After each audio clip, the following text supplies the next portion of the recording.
You have also written about the Salem witch I trials. have, yes. Tell us a little bit more about that. Oh, well, that could go on and on forever. I think that my understanding of the Salem witch trials was really changed by when I realized in the course of my research that the absolutely crucial factor in explaining the Salem witch trials was the concurrent Indian War, which very few people know anything about. But if you know that there's a major Indian war going on, that Salem Village and all of Essex County, Massachusetts was actually filled with refugees from the Maine and New Hampshire frontier, which is where the war was raging, and that a number of the afflicted people were among those refugees, and that you can trace their biographies, as I did, and find out that they had had traumatic experiences as young people.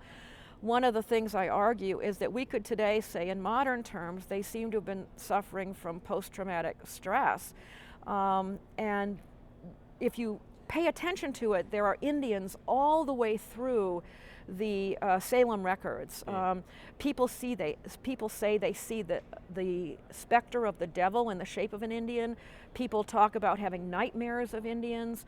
And actually, a little known fact is that there was a major Indian attack within 20 miles of Salem while the trials were going on. What year did the trials happen? 1692, 1693. It went on for about 15 months total.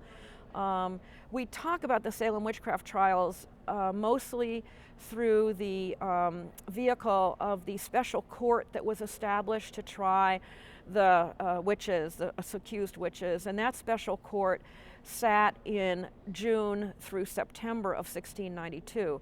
But even when that special court was dissolved in October, there were still hundreds of people in jail, and they had to be tried or dealt with in some way. So the trials actually continue into 1693 in regular courts. Everybody is acquitted, but 3 people, and those people who are acquitted then are not acquitted, are pardoned later by the governor. So the crucial set of the trials is during 1692. Would those courts, those special courts, have been set up by the colonial government of Massachusetts? It was set up by the governor, yes. He had the power to set up a special court, and he did. And he named a bunch of prominent men in Massachusetts as the judges. None of them had legal training. The only person who was a trained lawyer in the whole sequence was the first prosecutor, who was a trained English lawyer. With all that's going on, you talked about the refugees from the frontiers, right, and the Indians and the attack. Where does witchcraft come in as a practice? Yeah, witchcraft is for people in the 17th century the default explanation for something that they can't figure out an answer to. So, for example, this is a period before the scientific revolution. This is a period before anybody understands germs. This is a period before anyone understands animal diseases. So if a cow suddenly falls ill after it is it's really in great shape one day and it dies the next day, and no one has an explanation for it, it would be an attempt by the person who owned the cow to say, what could have caused this?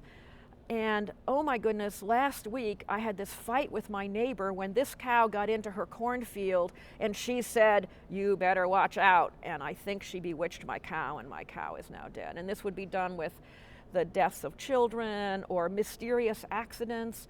Was this a thing that was unique to the colonies, or was this happening in the UK at the same time? It happened in England at the same time. It happened on the continent of Europe. It's a very common scientific revolution kind of way of thinking.